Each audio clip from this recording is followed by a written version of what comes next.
Welcome back to the channel guys. आज की video में हम लोग बात करने वाले हैं डिविडेंड्स के बारे में, टाइप्स ऑफ डिविडेंड्स के बारे में हम बात करेंगे। बेसिकली डिविडेंड दो तरीके के होते हैं, एक होता है इंटरिम डिविडेंड, दूसरा होता है फाइनल या फिर प्रोपोज डिविडेंड। फाइनल डिविडेंड ही प्रपोज डिविडेंड होता है, but propose dividend final dividend नहीं होता है। ये मैं क्या बोल रहा हूँ इसके बारे में आपको सब कुछ बताऊंगा। फाइनेंशियल ईयर होता है 1 अप्रैल से 31 मार्च तक। इसके बीच में कंपनी कभी भी डिविडेंड देती है तो वो चीज होती है एक इंटरिम डिविडेंड। ये डिविडेंड कंपनी के पूरे साल के फाइनेंशियल स्टेटमेंट से पहले आता है, इस वजह से इसे इंटरिम डिविडेंड बोला जाता है। एंड फाइनल डिविडेंड क्योंकि एक साल खत्म हो जाने के बाद जब ऑडिटेड रिजल्ट आ जाते हैं एंड जब प्रॉफिट पता लगता है उसके बाद डिविडेंड को डिक्लेयर करा जाता है, उसे फाइनल डिविडेंड बोलते हैं। जो इंटरिम डिविडेंड होता है वो बोर्ड ऑफ डायरेक्टर्स डिसाइड कर लेते हैं एंड उसे डिक्लेयर भी कर देते हैं एंड उसे दे भी देते हैं। बट जो फाइनल डिविडेंड होता है वो डिक्लेयर तो बोर्ड ऑफ डायरेक्टर्स करते हैं, बट उसे अप्रूव शेयर होल्डर्स करते हैं। एंड अगर वो शेयर होल्डर उस डिविडेंड को अप्रूव नहीं करते हैं देन वो डिविडेंड कैंसिल हो जाता है एंड इसी को प्रपोज डिविडेंड बोलते हैं। बट अगर वो प्रपोज डिविडेंड जो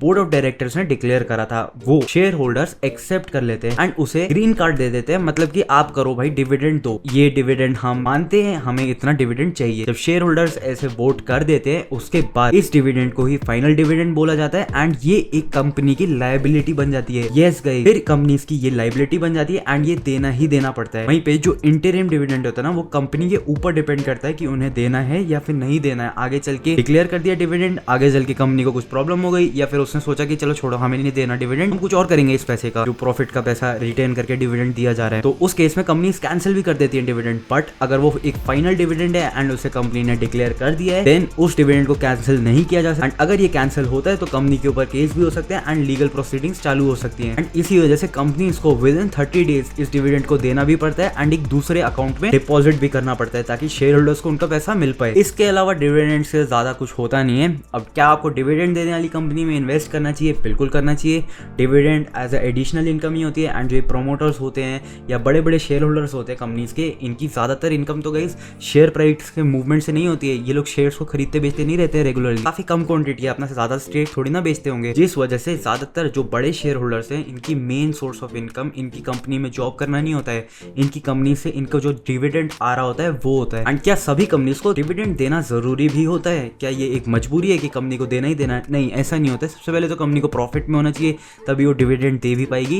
एंड काफी कंपनीज क्या करती हैं अपनी इन अर्निंग्स को रिजर्व्स में डाल देती हैं एंड जिन कंपनीज को आगे एक्सपैंड करना होता है वो इन रिजर्व से पैसे को यूज करती हैं। ये मैंडेटरी नहीं होता है, बट हाँ अगर एक कंपनी ने फाइनल डिविडेंड को अनाउंस कर दिया है देन इट इज मैंडेटरी कि उनको वो देना ही देना है। एंड फाइनल डिविडेंड गाइस जो अप्रूव की मैंने बात बताई थी ना, ये एजीएम में अप्रूव होता है, annual general meeting. And annual general meeting guys जैसे डिविडेंड अनाउंस होता है उसके अगले ही हफ्ते ऐसे नहीं होता है, काफी महीनों के बाद भी एजीएम होता है, जैसे कि अगस्त सितंबर ऐसे मंथ्स में होता है। एंड तब जाके जो फाइनल डिविडेंड है उसकी डेट अनाउंस की जाती है, कितना डिविडेंड है उसे अगर वो अप्रूव हो जाता है देन ही वो चीज को डिक्लेयर किया जाता है, वरना उससे पहले गाइस ये सारी न्यूज ही है एंड लोगों का इंटरेस्ट उस स्टॉक में बनाने की ही खबरें होती है। क्योंकि गाइस अभी Q4 के रिजल्ट्स बहुत सारी कंपनीज के आ रहे हैं तो बहुत ही सारी कंपनीज अपना फाइनल डिविडेंड अनाउंस करी है, बट वो फाइनल डिविडेंड कंफर्म नहीं है जब तक उनकी एजीएम नहीं होती है। इस वजह से अगर कोई बहुत ज्यादा फाइनल डिविडेंड अनाउंस करिए ना कंपनी, आपको उसमें काफी ज्यादा सतर्क हो जाना चाहिए। जरूरी नहीं है वो डिविडेंड आपको मिलेगा क्योंकि अभी उस कंपनी की एजीएम नहीं हुई है। अगर एजीएम हो गई है एंड फिर फाइनल डिविडेंड की डेट भी आ गई ना, उसके बाद ही आप इन्वेस्ट करना, क्योंकि रिकॉर्ड डेट आने से पहले ही कंपनीज